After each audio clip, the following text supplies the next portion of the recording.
Well, good afternoon for everybody in the Toronto area. Thank you for making the time to connect with us. My name is Michael Johnny. I'm your host for this afternoon. I'm the manager of knowledge mobilization at York University. But in my capacity today, I am a part of the coordinating committee for the Toronto chapter of the Knowledge Transfer and Exchange Community of Practice. Good to see a lot of my counterparts here as well. Thanks for making the time.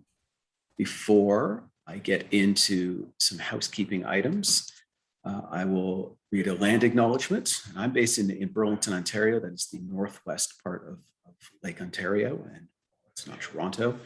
I am going to indulge and read the City of Burlington's land acknowledgement. Burlington, as we know it today, is rich in history and modern traditions of many First Nations and the Métis. From the Anishinaabe to the Haudenosaunee and the Métis, our lands spanning Lake Ontario to the Niagara Escarpment are steeped in Indigenous history. The territory is mutually covered by the Dish with One Spoon Wampum Belt Covenant, an agreement between the Iroquois Confederacy, the Ojibwe, and other allied nations to peaceably share and care for the resources around the Great Lakes. We would like to acknowledge the land in which we gather as part of the treaty lands and territories of the Mississaugas of the Credit. And I will say, while I am transitioning back to the full screen, for a lot of us who are settlers in this area, the responsibility of reconciliation is ours. I know I'm starting to explore my relationship with the land, which has done a lot for my health and wellness over the last 18 months. But some housekeeping items for us, folks. We are in a meeting format. We are not in a traditional webinar format that gives you a lot of control over your audio. And it's a great segue because Dr. Noa Yaari, who is going to be leading our workshop today, is inviting everybody to unmute yourself. She really wants to make this a more engaged and dynamic activity. I think for the benefit of everybody, I'll probably keep myself on mute because that's exactly the time when my dog would get all fired up.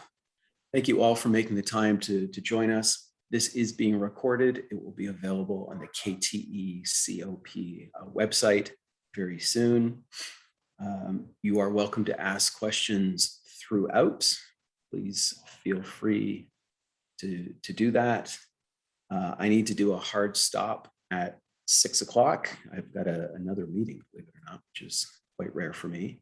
But that is probably my main responsibility today. With that, I thank all of you again. I will pass things over to Noa, and again, on behalf of our coordinating committee. Michael, we can't hear you. This is my first Zoom meeting, so I'm kind of new at this. Just kidding. I muted myself, but Noa, I'll pass things over to you. And keep an eye on the chat. I am very active in the chat, but enjoy. Thank you. Thank you very much, Michael. Hi, everyone. Thank you for joining us. It's great to be here and to see you. And yeah, so my expertise is the creation and communication of knowledge through combinations of words and images. I am an artist as well. So it allows me to, go back and forth, academic projects and artistic ones. And I want to share with you my journey and its connection to knowledge mobilization. And as Michael said, please feel free to unmute yourself during our event as if we are sitting together in a room. And we are free to share our thoughts and questions anytime. And I can tell you that personally, it helps me. So really, you're very welcome to express yourselves anytime. Now I will share my presentation. Yes.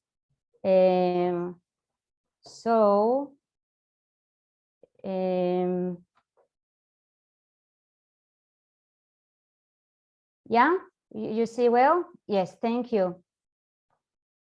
You have my email address if you want to contact me. I'm on LinkedIn as well. And you're very welcome to do so as well. And there is a short title for this event, Art-Based Knowledge Mobilization, a hands-on workshop which means that we will have a real exercise, creativity exercise. We will have almost a 10-minute exercise to draw or do something creative with knowledge and art. So this sticker, which I hope you see, I just learned that PowerPoint has stickers. So as someone who loves stickers, I immediately utilized this function, and its role is to remind me to ask you if you don't have some markers or pencils, pens, crayons, yeah, anything that you can draw with, colorful. And another thing which I didn't mention in the invitation or the abstract of the event, if you have, actually I'm realizing that I forgot to prepare, but I will have time later on, a book or an article, something that you identify as knowledge, on which I want us to draw. You know, something that you take from a world that you easily identify as knowledge, okay? I want us to draw on it. And if you don't want to draw on it, fits too precious, or you were educated or trained to respect knowledge and not to draw on it, so find a letter from your landlord or internet provider, something that is a little bit authoritative, a little bit formal, that we can play with, okay? Because we want to change our perspective and to be playful today. And we will have time to organize this later on. So, but I'm preparing you. So today we have three main questions, which I will try to answer. And I must say that I am in the process of answering them, so they are open. And this is also why I want you to participate. I will read them and then we will continue. So the first question is, what is there in the visual arts that can help disseminate research and co-create with diverse audiences? Okay, so the subject is the visual arts and their capabilities. The second question is, how can sense of humor, colors, and movement in space transform concepts into a creative and playful experience? So let's think about concepts and what we can do with them. And the third, why are academic and contemporary pop culture relevant to one another? Of course, it assumes that they are relevant, and I want us to go one step further and ask why they are relevant.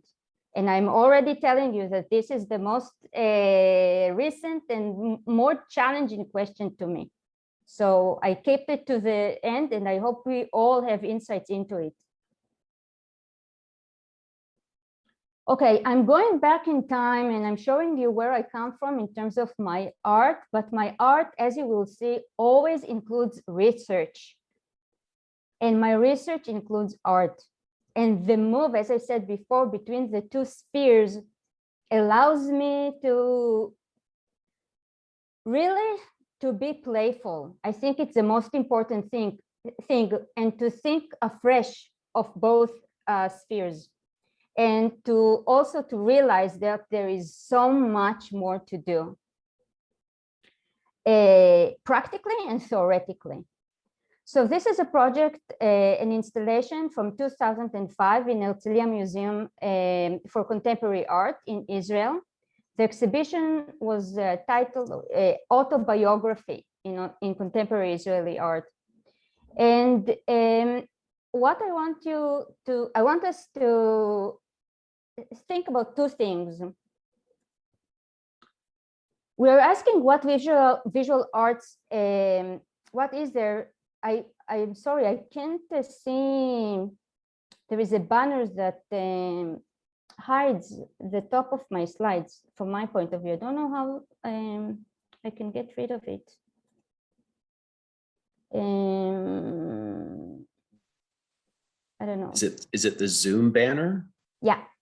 Anybody with some advanced Zoom 201 experience here? You can just minimize it. There should be an option in the same way that you would minimize any screen. Just minimize it. It should go to the bottom. Because mine kind of lives in the bottom. Or you can drag Or it. drag it to a different part of your screen. Perfect. Perfect. Thanks. I want to make it vertical, not horizontal. I know I can. Sounds like Zoom 301 for me. Okay. Noah, while you're working on that, would we be able to share your slide deck after? Yes. Okay, thank you. Okay, let's continue, and also remember that we are recording it, so let's be efficient. So what I want us to think about is the spatial aspect, the aesthetic, spatial, and physical aspect of arranging knowledge. Okay, and this is one of the keys for the question: what art and knowledge can do together? If you look at knowledge as something that always has a body, that it has body in space, that we arrange it aesthetically, and that its components have always a spatial relationship with one another. And art can contribute to the identification of these spatial relationships between the different components of knowledge. And I want to demonstrate this point through specific works in this installation. The first one is this one. I hope you see my mouse. Yes? Okay, thank you. This one, it's 2 pages from a book. This is a family tree that I really conducted a thorough research into my family, especially for this art project. So research in the art. Another work is my high school diploma. Remember, it's an autobiographical work. And lastly, a Visa card and postage stamps that I designed. Visa card and postage stamps that I designed for the project. Okay, so this work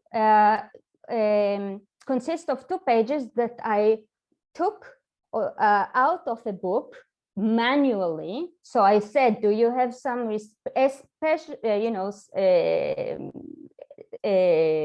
deep respect to bodies of knowledge, including articles and books? I started to ask myself this question through literally taking pages out of books. I can't say that I wasn't excited to do that. I think it's a kind of vandalism, depends on the culture and education that you got. But okay, this is a practice to ask questions. And why did I do so? Because I found the book in Tel Aviv, in the city center. I saw outside of a library a pile of books that the library got rid of. They just didn't need them. So I was like a young student, and I thought, whoa, books, pile of books. I took a book that seemed interesting to me. It was about science. And I flipped the pages. In Hebrew, it's from right to left.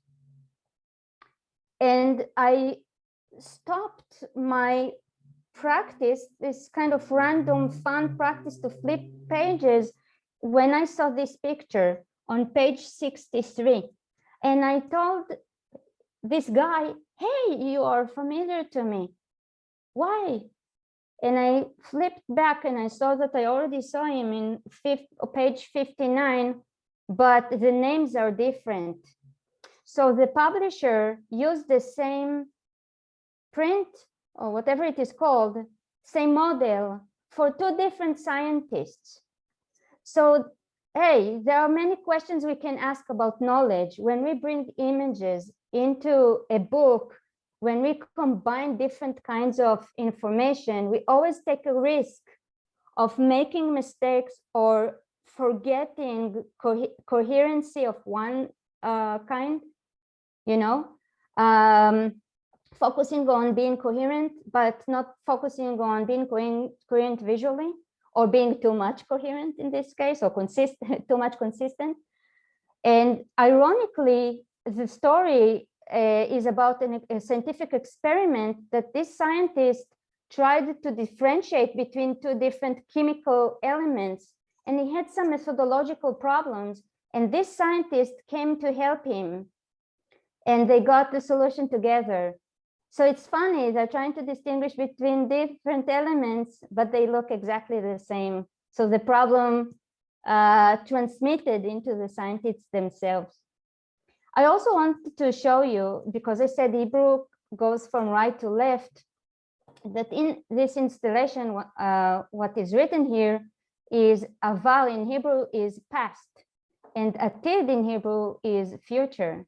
But past is past, and future is future. So what happens is when you arrange a space in terms that describe time, if you want people to read, so you start aval of atid, and in English it's exactly the opposite. So the result is that the past in English is the future in Hebrew, and the future in English is the past in Hebrew, and they only meet harmoniously in the present.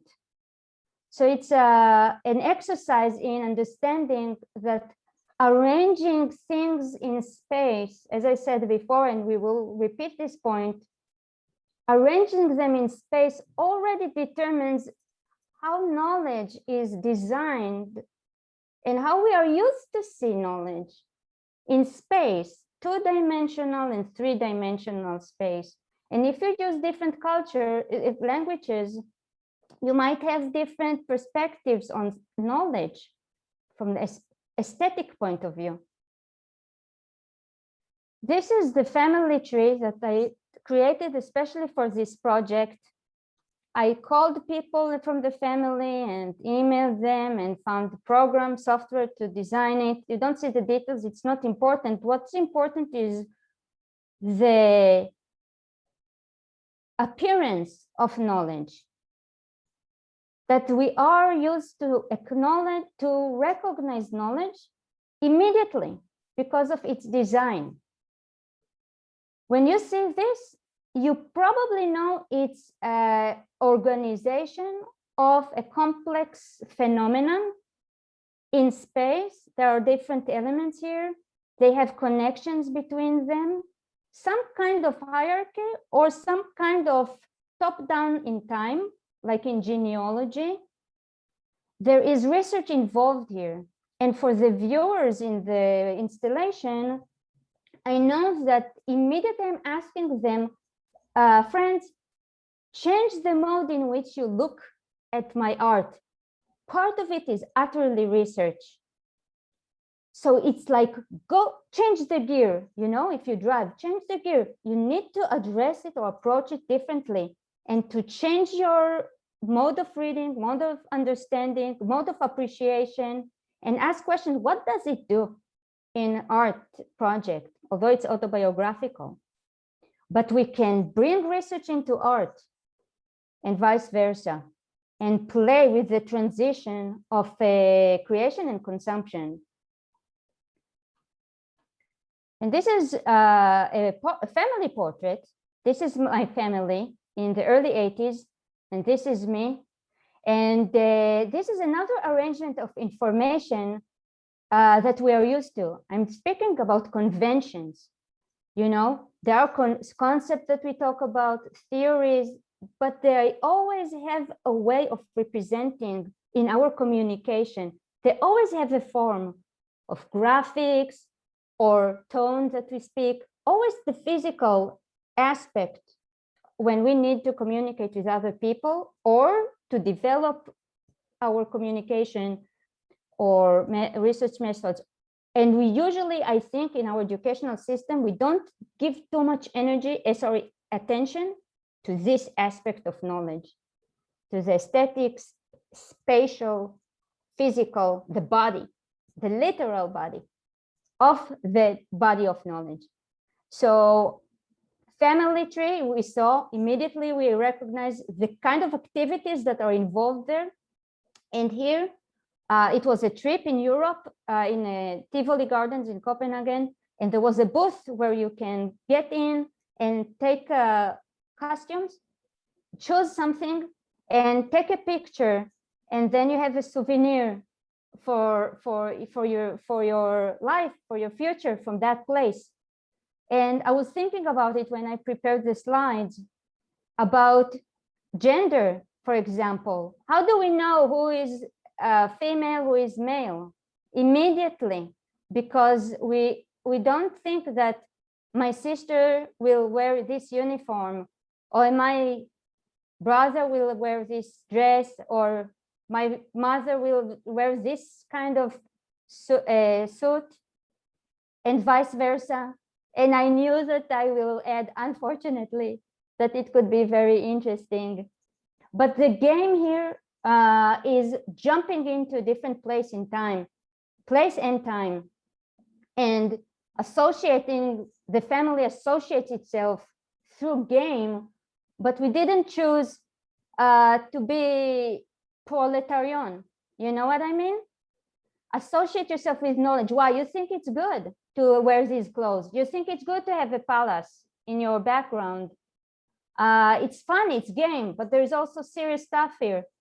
You know, what stories do you tell about yourself?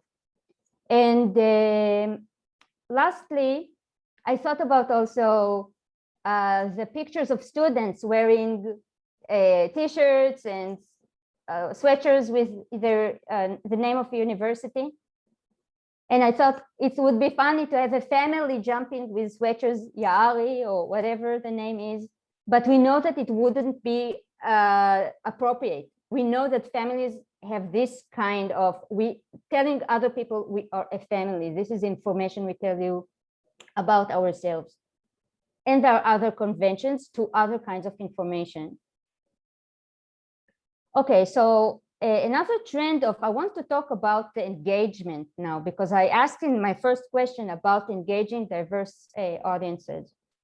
And in this case, there was a trend in Israel, and I'm quite sure that not only there, and I don't know what is going on right now, but there was a trend where organizations, including governmental organizations, started to allow customers to design your postage stamps and your Visa card and your cell phone, and you know, the freedom that we got. And I think it relates to the internet, because it's so easy to upload an image and to say, here's what I want, here is the fee, and my address, here are the posts that I want, stamps, send me by mail. And then you get it and you feel great that now you belong to what usually is about history. The government, because stamps are governmental, the government uses stamps like bills to commemorate people and events or its nature, right? To give itself identity. And wow, now it's open to everyone. You feel important that you can have a say about stamps, and they are real, you can use them. But they always come with another stamp that the government tells you, okay, it's a diptych. You decide what you want to do with this one, and this one you can choose out of several options we give you. This is, the authority is still here. So I designed it for the project as if I'm thinking about the future, making my project a celebrated past, which is all about future, past, future, present, future. You know, the question, what do I do with time? What time does with me or to me? So all these questions through art.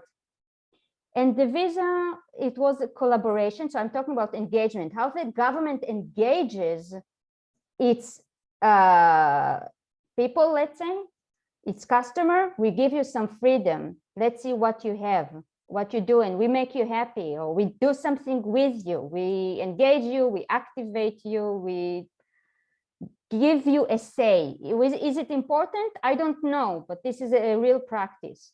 And another thing that's very similar, the visa company allowed people to do the same thing, to design their own visa card. And in this case, I collaborated with Visa, the company.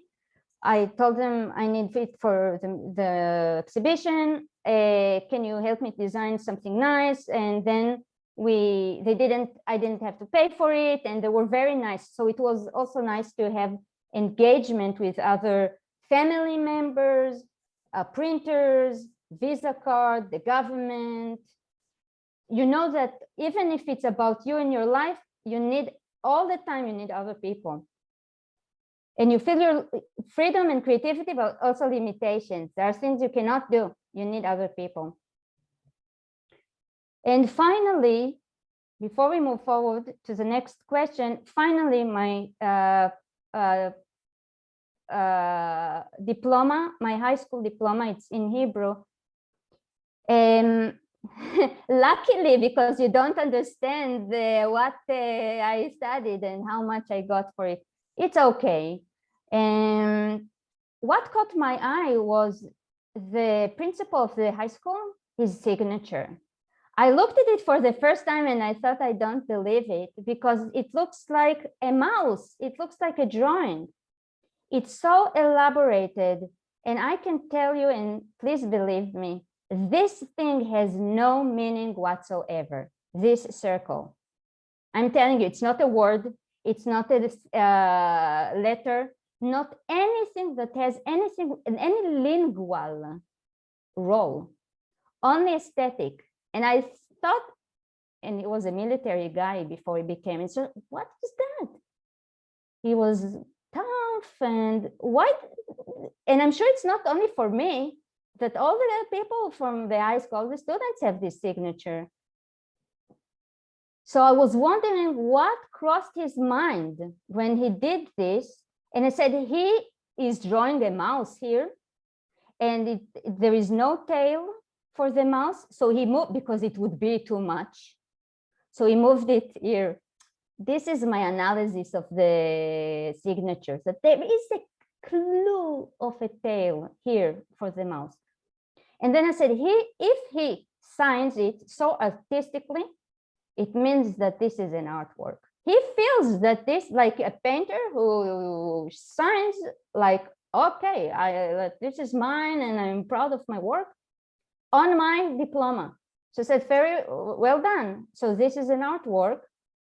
And I painted it over the years with my preferences of subjects and working on my exams. This is painting. My performance in the exams, I painting. You know what I mean? I chose whatever it is, English or literature. My choice paints. If this is painting, I'm painting by my decisions, my behavior, my commitment, and everything.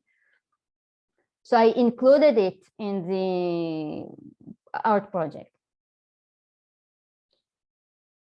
I want to move on to the CRS project, but before that, please tell me if you have any questions, thoughts, or whatever you want to say.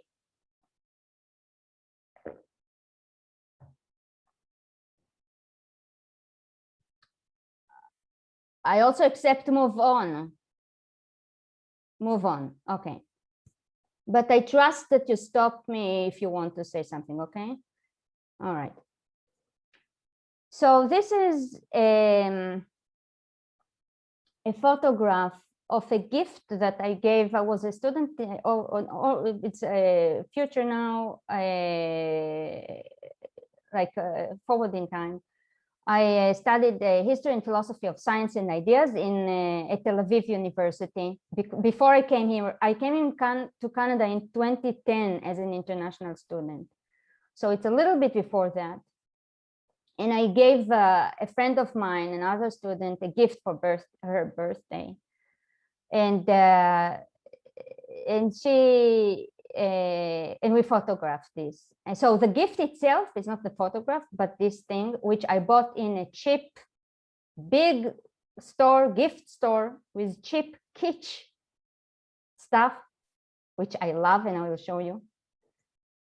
I have a weakness for kitsch. And so I bought it and I prepared this scripture, this piece of paper, and this one, and wrote "Knowledge makes me horny," because we are into knowledge so much, and I'm interested in mind and body, and you know, the pursuit of knowledge and the excitement,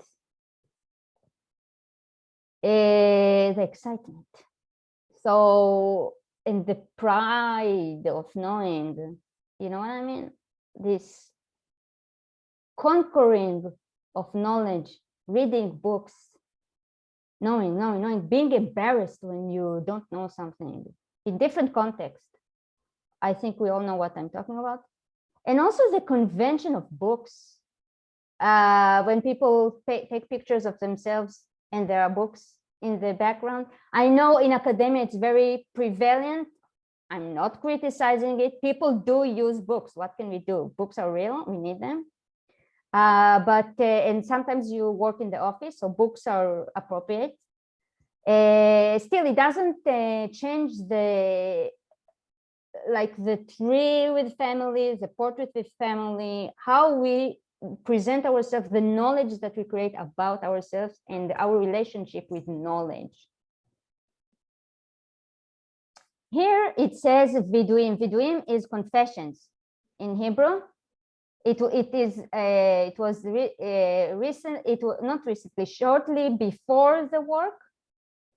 There was a publication of Saint Augustine's Confessions, translation, very good one. We read it in the class, and so it's nice to have Knowledge Makes Me Horny and Saint Augustine's in the background. Great. I'm also, like my family, I'm associating myself with Saint Augustine's, and he also talks about normal life, knowledge, you know, being committed to religion, being committed to family life. Okay. So here we are. So remember, shelves, books. So now project in a library. This is after graduation. First project after graduation. And the second question, I hardly see it. How can we, Michael, can you do me a favor, please, and read the question, because the banner is on it. You have to unmute yourself. Of course I do. You'd think I'd know this by now. Let me, is it in the Q&A or is it just within the chat? Because I'm not sure if there are It's any on questions. the slide. Oh, of course. How can we? Yep, no problem. How can sense of humor, colors, and movement in space transform concepts into a creative and playful experience? Okay, thank you very much. So concept, I said before, let's remember concept, but we want to make them playful, meaningful, and to use sense of humor, colors and movement in space. So this is another, the question inside this is, what art can contribute to knowledge? Because you can't use too much sense of humor in your research. And if the book and article are the forms, so how can you use movement in space? So this is where art can say, there are some practices in the artistic practices that they can use the content of knowledge and open it in spaces, for example. And art can bring more sense of humor and colors. Book cannot bring more sense of colors than, you know, sense of humor. You need to be okay with your community and the discourse. Okay, but art can, no, I wouldn't say no limits, but the rewards for experimentations are much more explicit in art. Okay. So this is the hallway to the CRS, the Center for Renaissance and Reformation Studies at U of T, downtown campus. So you climb the staircase or you use the elevator, and this is what you see. If you turn your head to the left, this is the hallway. This is one wall, and this is the other wall across this one. And I love the design of the library. It's Pratt Library. And the CRS library is on the 3rd floor. It's a big room. But 3, 4 actually store a library, Pratt Library. And I like the design a lot, the architecture. And the red wall, there is some blues here and greens. Already there are artistic touches in this place. I like the floor and also the lights, because you see you can have light, dark, so you can play with it. And it's empty. It's almost calling you, do something with me, you know? And there are so many spaces on campuses that have nothing. Empty walls, and I'm very interested in these places. And I have lots of pictures from Kiel campus of different buildings and different empty spaces. Or another thing that I like a lot is where professors decorate their doors outside of the office, and they tell you what happens in the office and in the research, right? Brochures, posters, pictures from archaeological sites, you know, websites, talks that they gave or will give. I like it a lot. And I like it also that some of them go a little bit outside of their door, because they like to decorate, and it's good. And it's nice that they ask themselves, how much can I have aesthetic say in my place, but outside of my room? I think it's very good to allow them to decorate their surrounding and to tell their story, not only in the books and articles, but in the decoration of the office, but also outside of the office, and to allow their artistic tendency to express itself more freely. Okay, now in a nutshell about my own doctoral project, what I did before we move to the art project afterwards. What I did in my dissertation, I analyzed arguments in history textbooks that are composed of both words and images. So I'm interested in this area. You saw 2005 and even before. So I'm in, as I said, right from the start, research art, but all the time words and images, okay? Because there's a lot to do in words and images. You bring two kinds of signs and ask what happens when we bring them together. Okay. So here's the thing. I said the area in which I analyze, I will call it multiform argument because it's verbal and visual at the same time. So let's call it multiform because it's just one word, a little bit long, multiform, but it's not verbal visual. And I didn't want to use multimedia because media is more complex than form. Form is simple. Form, you can do a lot of things with forms. Media is already a tradition of media and the tools, and it's too complex. And I always think about it, the difference between atoms and molecules. I prefer to work in this project with atoms, not with molecules, because it gives me more freedom to zoom in into atoms or words or details in images instead of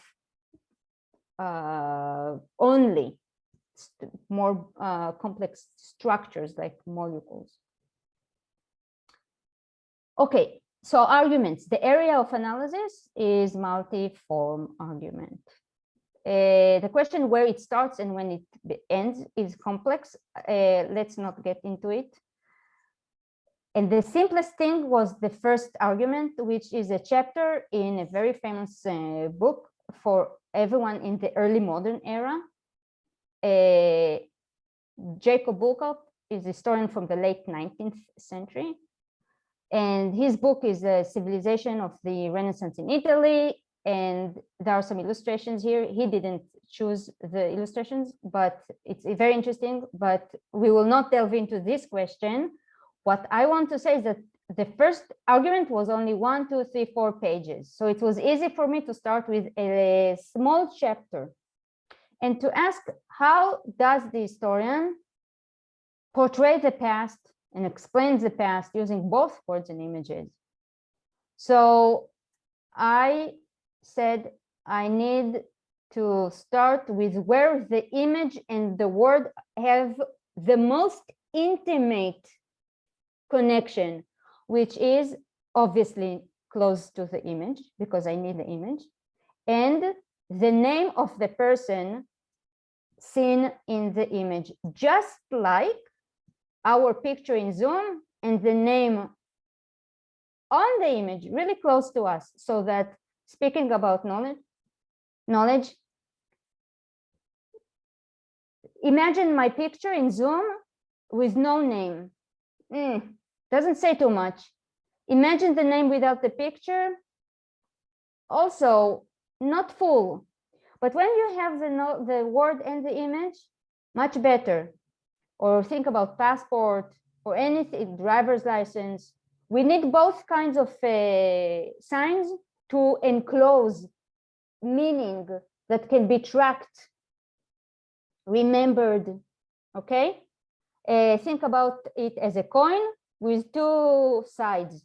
You don't want one side or and the other side without the other one. We need 2 sides to enclose value, or value or identity. $1, this person, that person. Okay. So I said, this is what I'm looking for. His name and the picture. And from that, I'm starting to look for keywords that have a connection with Leon Battista Alberti. The name, let's call him Alberti. Different words throughout the chapter that have a semantic connection with Alberti. For example, let's use this one, men, M-E-N. Why is it semantic? Because it's a group to whom Alberti as a man, M-A-N, was belonged to. Just like orange and fruits, or Canada and countries. It's like, think about tree of words. They are more abstract. Men is more abstract than Alberti.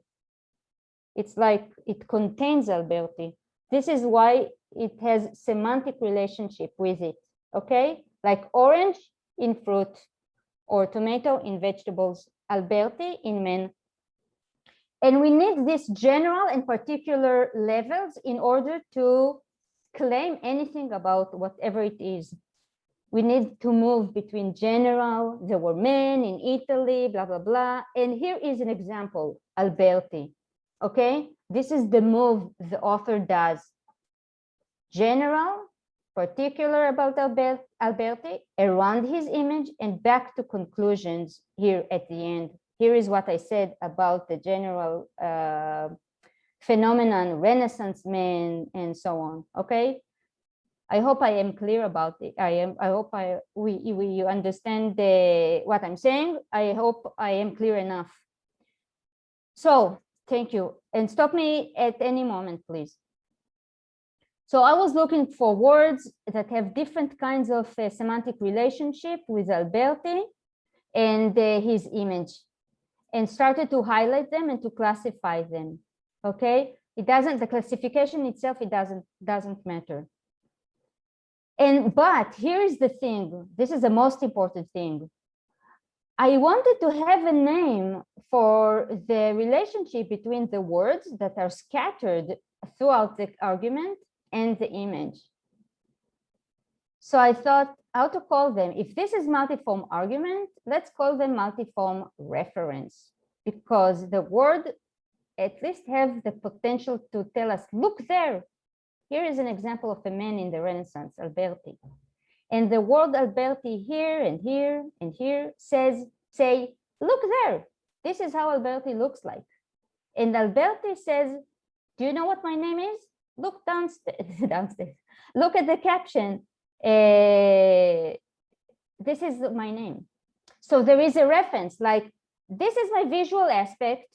This is my verbal aspect. And think again about Zoom. There is no red arrow between my face and my name, but there is relationship. You know automatically that this name, its visual aspect is my face and vice versa. And this is exactly what happens here. Okay, so I'm starting to draw relationships and to classify them according to how close semantically they are. Alberti very close to the picture of Alberti. Men, close, but not very close because it's more general, up the hierarchy of abstract concepts. Okay. Yeah, Sarah? Hi, thanks for that. I was wondering about what you feel of using art or images just for the sake of adding color to, so I'm, in science communications, you want to create some interest into the piece that you are writing in plain language to convey some research. What do you think about just using images in order to just add color and pizzazz? Or do they have to have a rooted meaning in every part of the text? Is there some happy medium? So let me repeat just to make sure that I understand the question. You're wondering what is the point of using images, or how close they should be to what is written in the text? Yeah, exactly. How close should the image have so much meaning as to actually make the text not needed? Or is it okay to just add some color, add some pretty pictures to the research pamphlet? Let's say you make a research pamphlet. Can you just add some color to it to create interest, or does it have to have a lot of meaning? Okay, perfect. So you are giving the extremities. You're saying just color, let's add, so let's call it decoration. Okay, let's use the word decoration. Is that okay with you? We're decorating the text, and on the other, the image is meaningful to the argument, whether it's scientific or from the humanities or social sciences. And we're asking, what do we want to do with this range? How much responsibility the image should bear in the argument? Can it can it contribute aesthetic interest and even entertainment? Is that okay? Or does it necessarily have to be fundamental for the argument? It's an important component of the knowledge, right? So I think that it's open. I don't have really an answer for this question. We can see a variety of usages on this range. And I think that, first of all, let's remember, when you want to publish something, just like art, you have to collaborate with other people, editors, publishers, printers, technologies that is available. You don't have full freedom unless you have your own blog, and also their technology tells you what you can do and what you cannot do, and the engineers of this technology. And sometimes you see that you have a different philosophy of the engineers of WordPress. So your freedom is anyway limited, quite limited, okay, in terms of bringing words and images together. And to your question, how much the image, how much responsibility it has to have, or meaning, it depends on the research. If, for example, you need scans of a brain, This is fundamental because the evidence is visual, and then the words interpret, right, for you and summarize with the conclusion and future questions and so on. If it's like this, are the images are necessary here? Probably not. Are they helpful? Yes, they are, because you can remember the argument better when you have something that is addresses different capacities, sensorial, you know, for the reader. You engage the reader in different ways at the same time. And I want also to say another thing. Thank you for asking it, because it reminds me something that is crucial, which is experiential education and universal design for learning. And we are becoming more and more aware of alternative ways of teaching and learning, and the diversity of learners, their capacity to learn, the different kinds of learning. And we have to adjust, right? The educational community and the educational institutions are historically more and more open and available to more and more people, which is fantastic. But we need also to change methods of learning and teaching and learning. And knowledge mobilization and art-based knowledge mobilization are very close to these questions.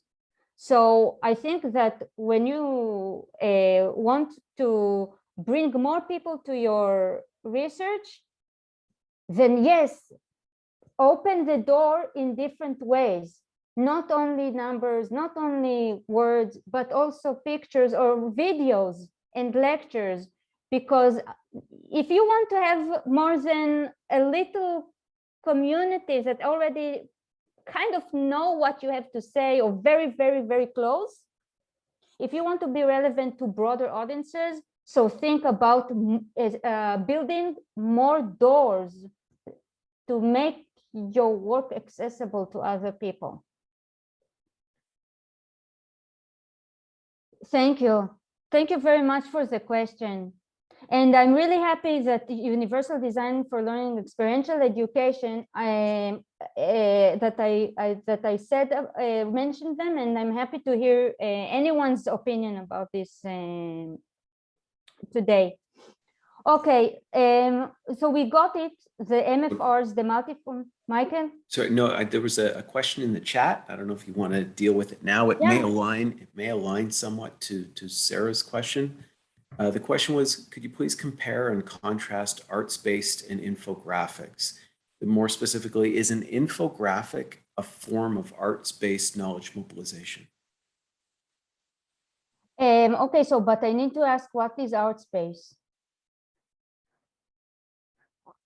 Anyone? Like art? Artwork? Art? What does it mean, art space? A space, like a space of poster, or space of a museum, or? So let's keep it to the end. We will talk about emojis. So anyway, I wanted to. Yeah, it's David, if I may. The question is arts-based, not arts space. Arts-based knowledge mobilization. Is an infographic a form of arts-based knowledge mobilization? Okay, perfect. Thank you, David.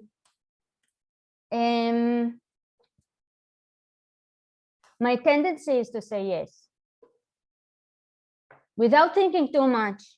Well, I thought about it, but I thought about infographics, especially because my recent use of emojis, and I thought about emojis as a kind of infographics, and my confidence to use them is probably, it's a psychological thing.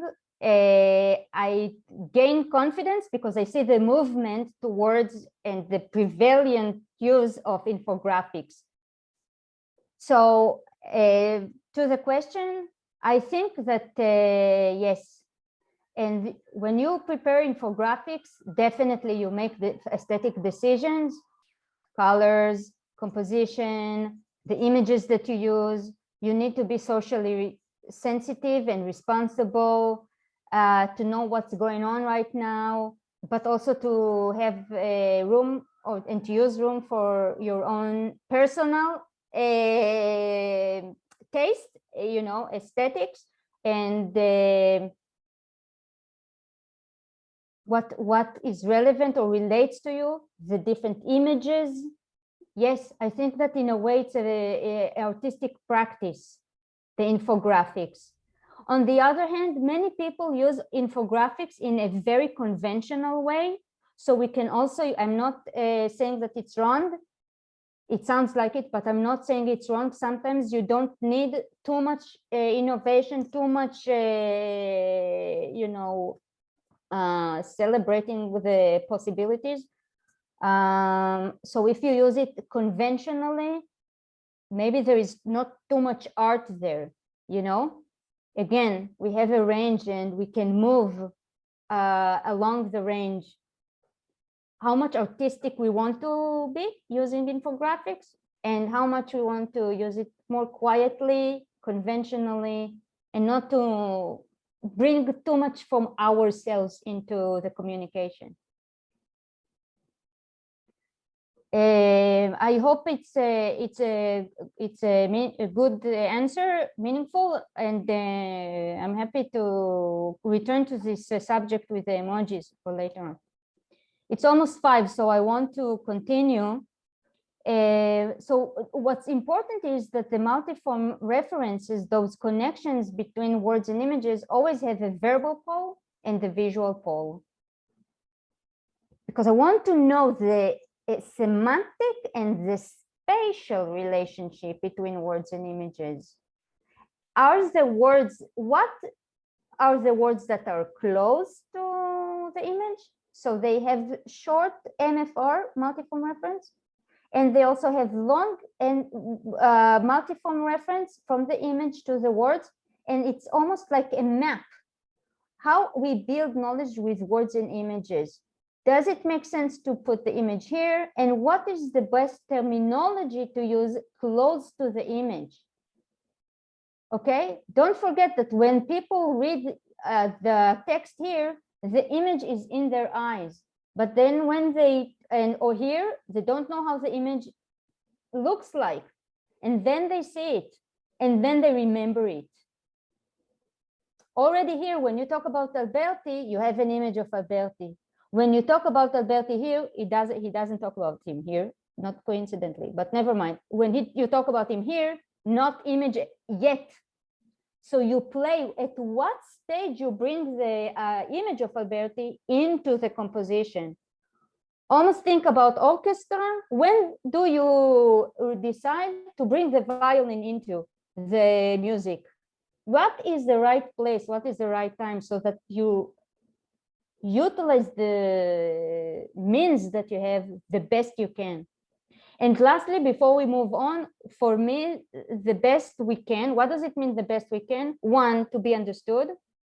2, to be remembered, because if you are understood but nobody remembers what you say, you didn't do a good job. So you want to be understood, you want to be remembered, and this is not enough too. You want to be cited or quoted or echoed in any form. Because think about it, if someone understands you and remembers you, but never mentions you or your work, never ever, okay, you have some representation in someone's brain or mind, it's good. But if you want to have impact, and we talked about impact, I need to say I took a knowledge mobilization course at York, and this is a thank you for Michael and everyone who was involved in the excellent course. And I remember how much we talked about impact and whether we can assess and measure the impact. So I always think the best thing to do is to be understood, remembered, and echoed. Then you can start to talk about impact, because if nobody will talk with me about my work in a year from now, or 10 years from now, or I will read a review, or I will see some kind of impact, which means echo in a certain form, this is where you start to see, yes, the influence works. It's not only to be understood and remembered. It also has impact. It changes people's practices because they said something, wrote something. And these forms, I think we should consider many forms of echo. Okay, so now into the library of the CRRS, I'm into words and images, and I'm saying, okay, done with the PhD project, let's have fun. And I want to use your books in the library, but to paint on them. I don't want to read anymore. I can't read anymore. I can't analyze multiform arguments anymore. I just want to paint on it because I looked at them so much. I feel creative now and I want to bring the color back. So I went to the shelves. Remember the work with the shelves? I took quite randomly, 95% randomly, 30 books. And again, you remember this practice with the flipping fast books, the pages, and stop where I see an interesting image, put it aside until I have 30 interesting intersections of words and images. And then I'm going to paint on them. I scanned 30, printed them on relatively good paper, which I have here, and now I can paint and create an installation with these 30 paintings. So this is how a scan looks like, and this is how the painting looks like. Sarah, you see what color can do? And not only color, but also the freedom and the fun and the entertainment, and that you enjoy work, and in a way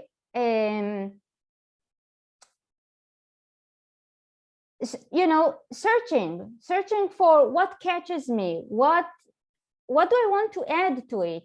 Do I think it needs any addition?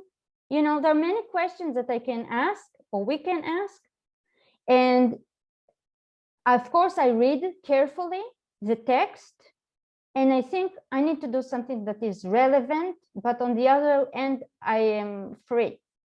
I want to enjoy the work and not to limit myself too much or to have too many principles. One principle, all the paintings have stickers. Okay, speaking about engaging with people and opening and calling people from different communities. Stickers are for children, basically. We know that not, but in our culture, we identify stickers with kids. I bought them in Dolorama. They are cheap, just like the statues with the angels that I showed you before.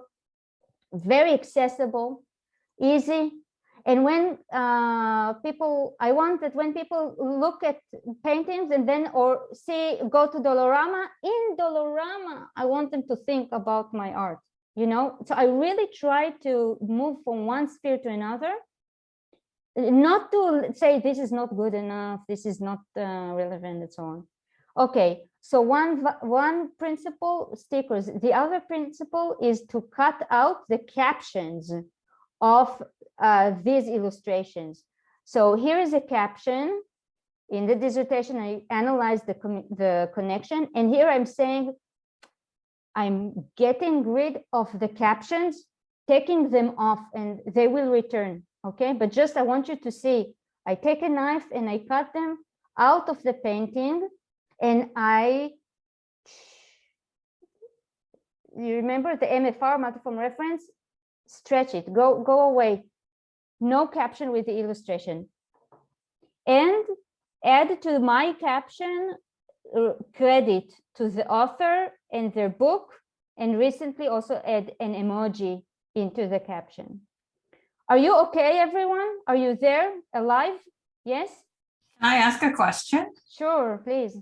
What was the goal in doing this? This you mean to take out the caption? No, the entire project. So I'd like to add the colors, the stickers, remove the caption. What was your goal? Like, what were you hoping to achieve? Okay, perfect. First of all, to have an installation in the hallway that leads to the CRS library. So to take the body of knowledge, it's a metaphor, body of knowledge that the CRS works on. This is their, you know, commitment to maintain a body of knowledge about early modern, especially Europe, but this is their era, and Renaissance and Reformation. And to say, I know, because I was a student in history, and this was my field, early modern Europe. I know these books so well. I want to take the knowledge out of the books, off the shelves, of the library, and to give it a different form, more interesting, engaging, fun, you know, playful. And also I need to do something. I know it sounds funny, but you finish your studies and you look for the next thing. And basically you can do whatever you want, right? You can. I can write a book if I want to write a book, or I can decide to go deep, to delve into art project, but to use the same materials. So there's also the personal experience here. What you wish to how do you want to enjoy your life or your time? I have time. I need to do something. But my experience is full of so many years with this early modern literature. So I'm staying with it, but I'm approaching it from a different perspective now. And I want to share it with other people, just like any other scholar or artist. I want that other people will look at it and think about it, you know. But I will show you in a second. There is a game here. Okay, let's move on. Here is another example. And I think about, you see, it's a prospective bride, Prince Anne as a child. And I see her holding her hand here. So I say, great, you are a prospective bride. You are waiting for a baby. So I'm giving her a sticker. And I'm also kidding with astronauts and the Renaissance putties, those angels in Renaissance paintings. Okay, another example, a diagram this time of a structure of an army. And I'm filling it with hearts and love. So I'm also reacting to what I read, you know, give it my own take. And the text here is What a Wonderful World, the song of Louis Armstrong, who will we hear very soon. Okay? And the emoji telling us this is a book. What you read here is an entry, like a bibliographical entry. And if you have any doubt, yes, it's about a book. And the painting itself is on a book or a copy of the book. And we will talk about pop culture in a second. Here is another example. And this is how it looks. And again, a window here. And fun.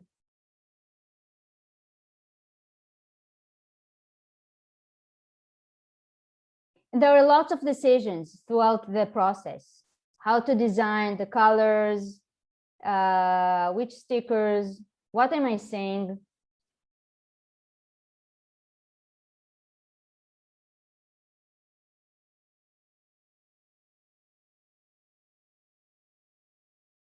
Okay, so why am I doing it? Here, another way to answer this question. So the question is, where are the captions? Here in a plastic bag. I collect them, take care of them very carefully here. And all of them are numbered. The paintings are numbered and the stickers are numbered because I want to know which caption belongs to which window to track. I have 30 captions and 30 paintings with windows.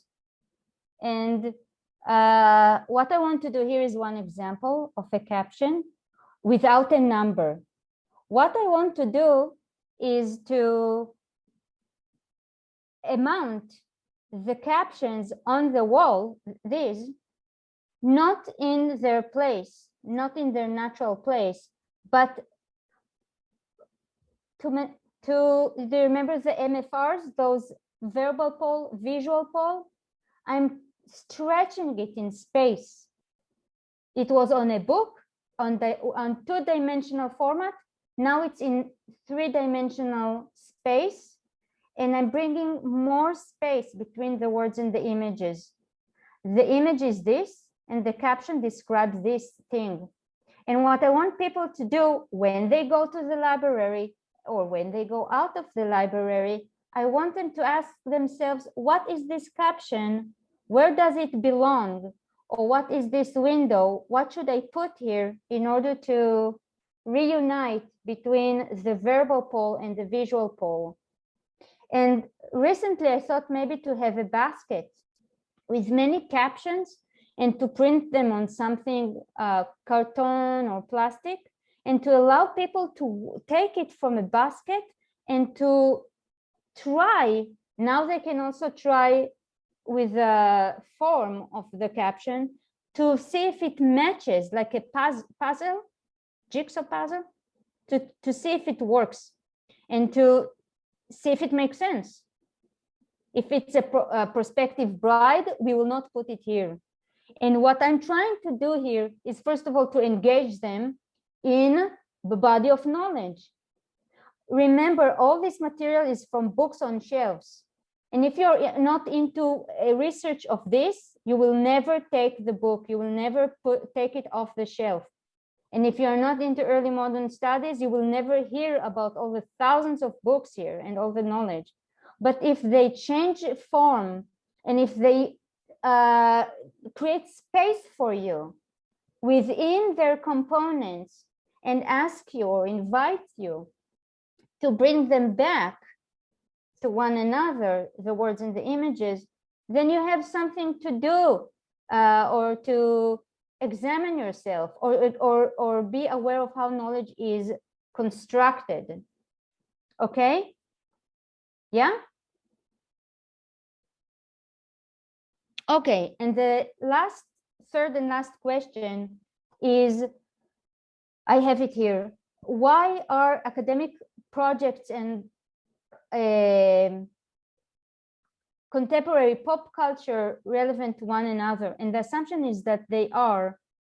I'm showing you a step that I did only recently, and that helps me understand this question, although, as I said at the beginning, I don't have a full answer.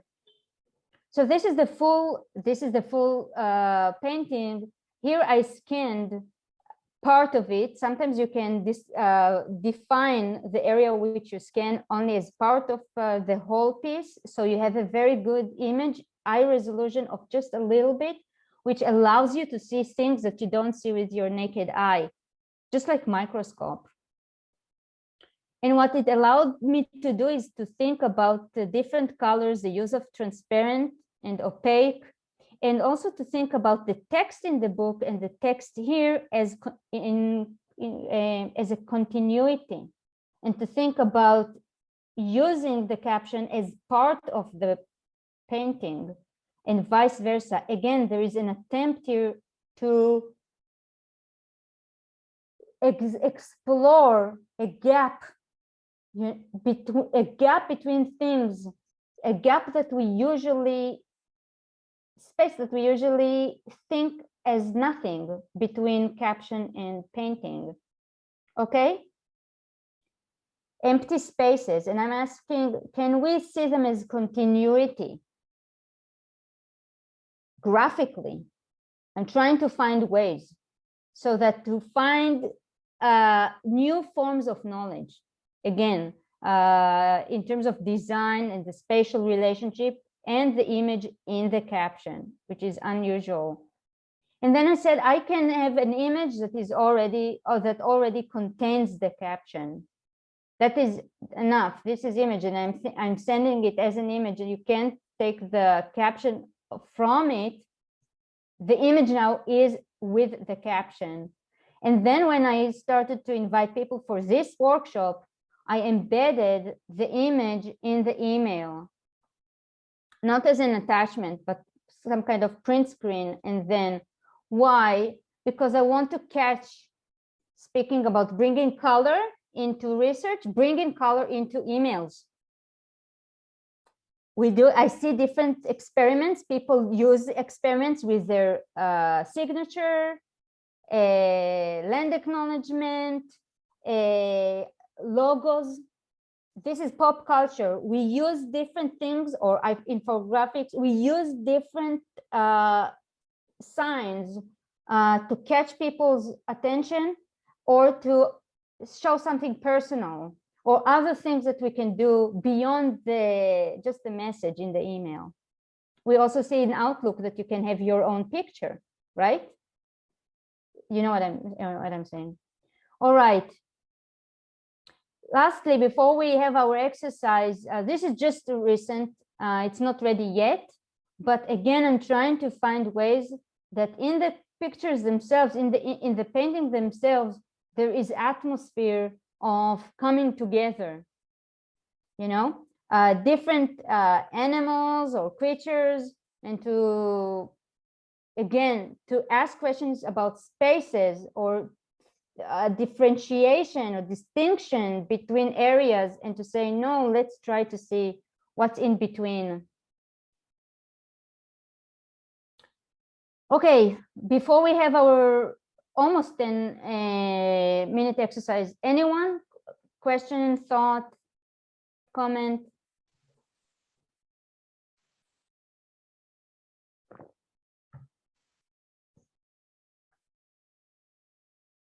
No? All right. So let's have 10 minutes. Nice music and exercise. And let's go back. Let's return then. And talk a little bit and sum up. Okay? All right. So arrange, Michael, do you want to say something? Okay. Here's our exercise. Use the piece of knowledge that you have, an article or letter or something. It can be also on your computer, book, and draw on it. Draw, write, fold, cut, paste, any technique that you want to use, physical technique with it that will allow you to look at it from a different point of view, from a new perspective. So maybe you need to read a little bit or to see its design, and feel free to do anything you want. It's perfect because we are just exploring the possibility of taking representation of knowledge and approaching it from a creative point of view. Okay?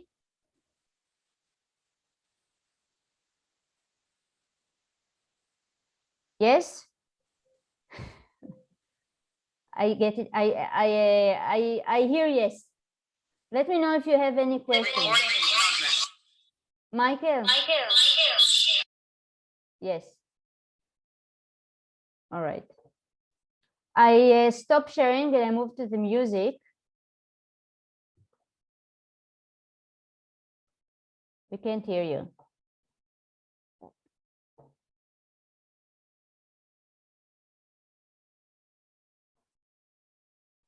Is that better? With my computer, so I'm joining on my phone. That's okay. Does anyone want to share with us your work?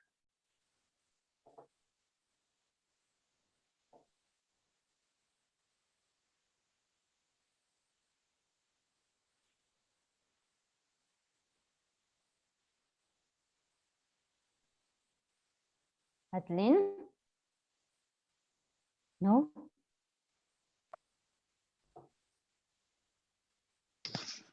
I only did a little because I was trying to figure out what document I wanted to use. And I'm in my study right now, which is not organized. Oh, sorry. And my cat assisted me in deciding what. But I just decided to take a book on violence, revolutionary violence in women, and a pink pen, and make sort of like kind of girlish designs, because I thought that would be sort of a nice basic entry into doing this. Sort of amusing, like a little bit of incongruity. So what did you do? Ask to unmute. Just like, flowers, girly hearts. And then I did I quoted a couple musicals, like at the bottom, I was reading about revolutionary violence here a little bit. And then I just sort of went through, and it was annotation, but I just thought it'd be kind of interesting to do it like in a schoolgirlish way. Did you gain any insight through deciding what literature to draw on and the drawing itself? Something about, yeah, go ahead. Well, I wanted to pick something because right now I'm reorganizing my books. I want to see a shelf view. This is it. It's really messy though, so I'm sorry. And that's a third of it. So I have a lot of books, and I decided to do one that I liked and respected because, you know, I think you mentioned this a bit about this idea of respecting documents and how it can be very hard on them when you've been taught, like, you know, not to annotate or whatever. And so I wanted to pick something that I respected and that I liked, and that I thought I could make some interesting annotations on. So that was what I wanted to do. And because I had pink pens closest to me, I thought it'd be interesting to do something about feminism and women as kind of an easy entry into it. So that's sort of my thought. I didn't want to annotate anything I didn't like, because I thought that that's too easy. Well, I didn't hear you very well. Sorry, I was just saying I wanted to make sure I picked something that I didn't want to annotate any, because I already do that sometimes. So I wanted to like work with something I liked and respected. Thank you. You're welcome also to show us what you created if you want.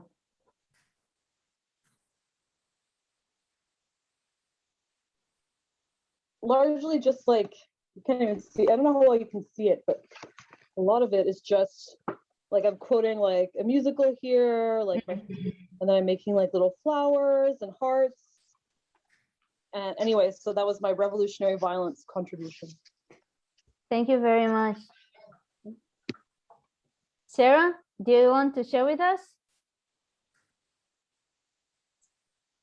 So earlier you mentioned if you've had some kind of upbringing or education about not defacing books. Well, that was me. My mother was a librarian. One couldn't even bend down the corner of a book. So I looked around here in my office and I found something that I didn't really respect at this moment. And I thought, okay, I could draw on that. And it's a map of the United States, which I'm sure, you know, there are a lot of Americans to love, but there are a lot to hate right now for different reasons. Anyway, I started thinking about where there's part of Canada on it. You can't see it.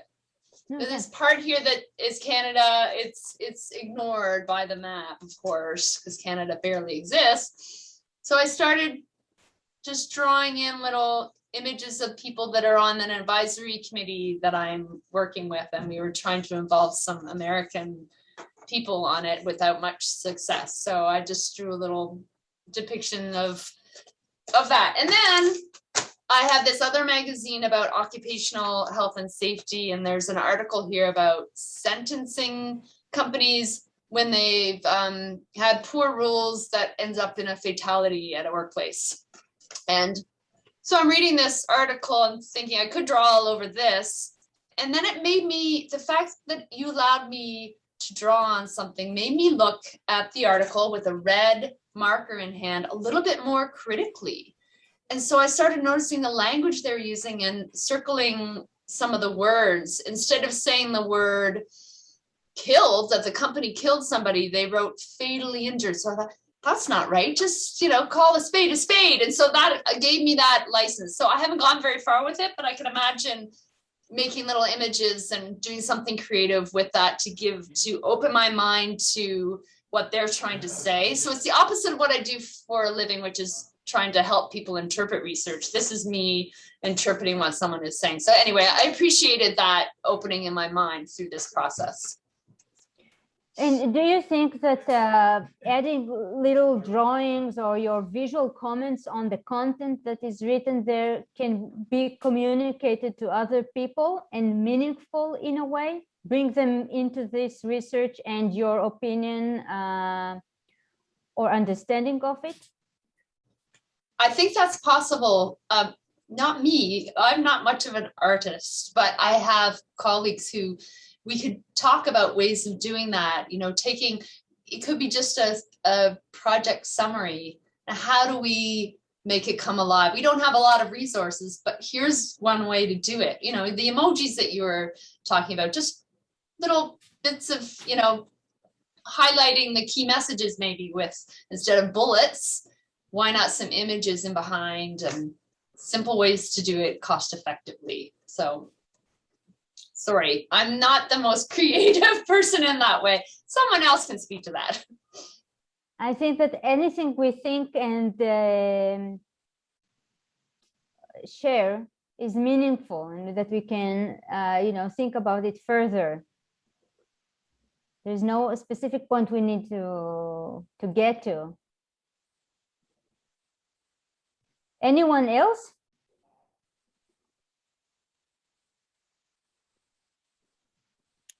I can share. So I didn't get very far. I had some other stuff I had to do during this time, but I just very quickly, I'm not in my office, I'm just at home. So I just grabbed a pay stub from this technical committee that I'm on for the Accessibility Access Canada. And I just started like doodling, kind of like how we have these different people from different parts of Canada coming together to create this thing. And then it's like also like going out into Canada. So you have this like networking in and out of the piece. So. Thank you very much. And was there a drawing there or only text on the paper? There is a Government of Canada like image or like a Canadian flag, but I hadn't gotten to the point. I was thinking about how I would integrate that, but I hadn't gotten to the point of thinking about how that would come in. Thank you. Hilda, I have a question. Would you consider using that in bringing that to the technical committee?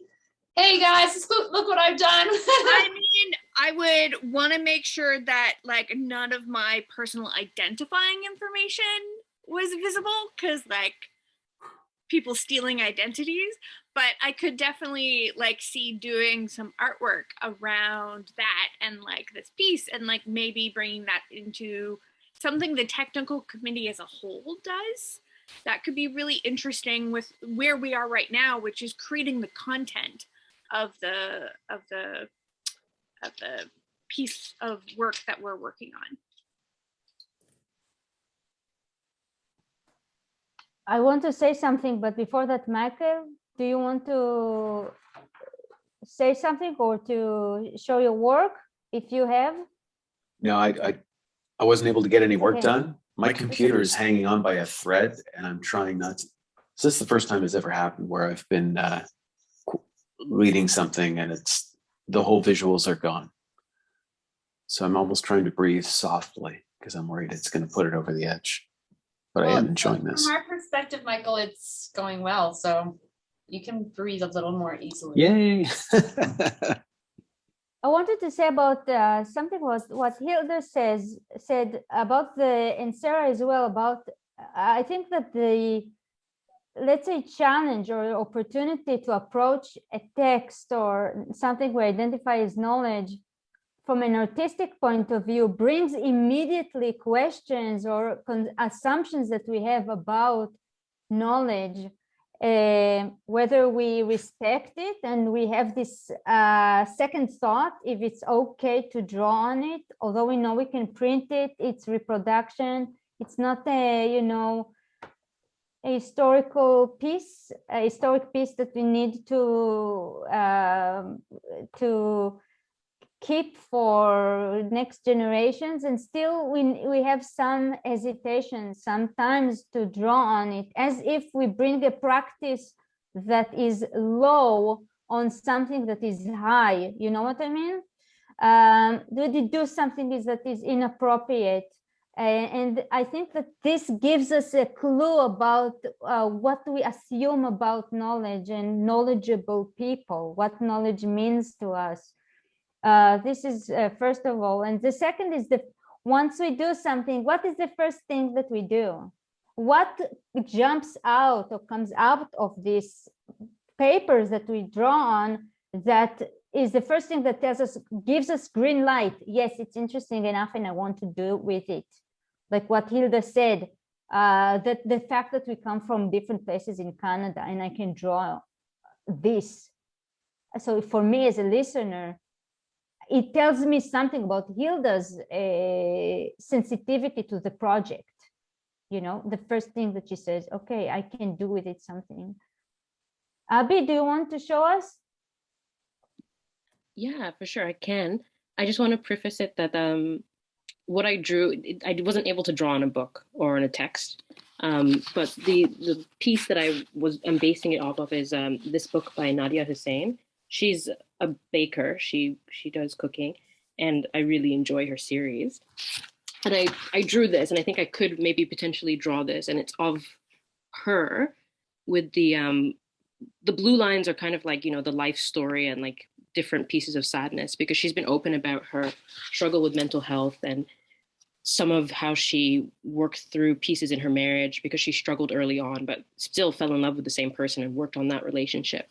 And then the color being parts of her life. And I would probably add more to this piece in terms of putting more about her work and the things that she's made. Thank you, Abby.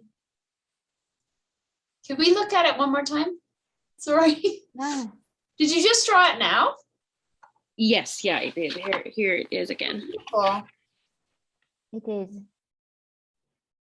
So fluid, thank you.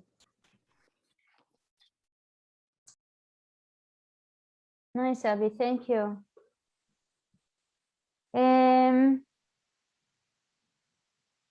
This book. Okay. I can show you in a second, and I think that we can prepare to sum up. I took the first page that I saw on my table, a coffee table, and I recognize this drawing of the duck and rabbit that, you know,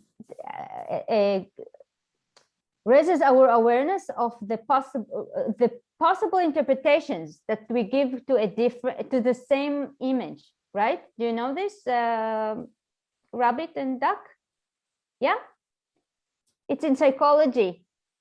Well, so I paint, yes, you can, it's in Gestalt, that sometimes it looks like a rabbit and sometimes like a duck. It's up to you. It's you project the meaning of the image. So it's a kind of a very, yes, thank you. It's a very famous exercise. So the first thing I saw is I said, draw a flower in the peak of the duck and then start to give it identity as a duck. Well, it's not really a duck, it looks like a person, but don't allow it to be a rabbit. Push it to the duck and have a stance.